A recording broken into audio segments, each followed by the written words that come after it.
Here's a good one. What is your number one tip, which will be hard for me because I can't think of anything as a number one, for presenting a property at its best without excessive spending? Oh, number one tip. What is the number one tip for I've got two. Really? Yeah, I've got two. I have so many different strategies that we use. Honestly, I would say probably outside of our general marketing, I'd probably say staging. I think that is literally the most inexpensive. And it's not even buying staging to put into it. Sure. It's us coming in, consulting and saying, hey, remove this, take this out, do stuff like that. Yeah.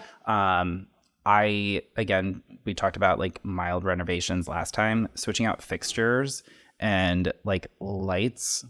Light fixtures, I feel like that just updates. Sure. Really, it's inexpensive, but it updates it, and that can kind of be tied into that staging. Yeah, I agree.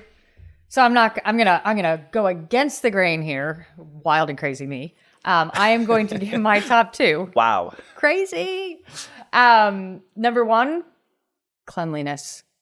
I think the best thing you can do is make your property squeaky clean from a presentation point. But why is that? Because it presents that way. Is that a truly very clean home? And I'm talking baseboards are wiped, ceiling fans there's not a dust in there. That is something that people feel because it says that the home is impeccably maintained. It's taken care of. And I think that is something that is often missed when we have those staging meetings. That's the number one thing that I say is it only costs your own sweat equity, or if you're hiring somebody to come in, their sweat equity and you're fine. I don't know how to clean a baseboard. I would have to hire someone. You can do it yourself for only your time, or you can hire somebody to do it. But the cleanliness of a home, in my opinion, is one of the most important things. Now, number two, which would it'll also detract. If it's really dirty, I literally just did a showing the other day, and it was disgusting.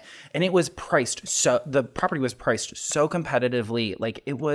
It should have been this magical little moment. This is the one you told me about. And there was a tenant in there, and I mean, unfortunately, the property would have done so much better if it was just cleaned. Right? Yeah. Totally true. It could detract, on the flip side, it could detract and cost you thousands and thousands of dollars. Because this property was even priced $20,000 underneath where the last comp sold. Right? And you're like, $20,000. Just clean it. Clean it. No, it's so true. It's so true. And, all of my sellers will know when I come through, I'm like, clean.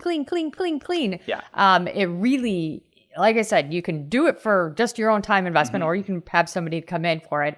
And it has a huge impact on the way people react to the properties for certain. Yeah. The other thing, the number two that I'll put behind there as the least expensive renovation with the most dramatic kind of punch to it, paint.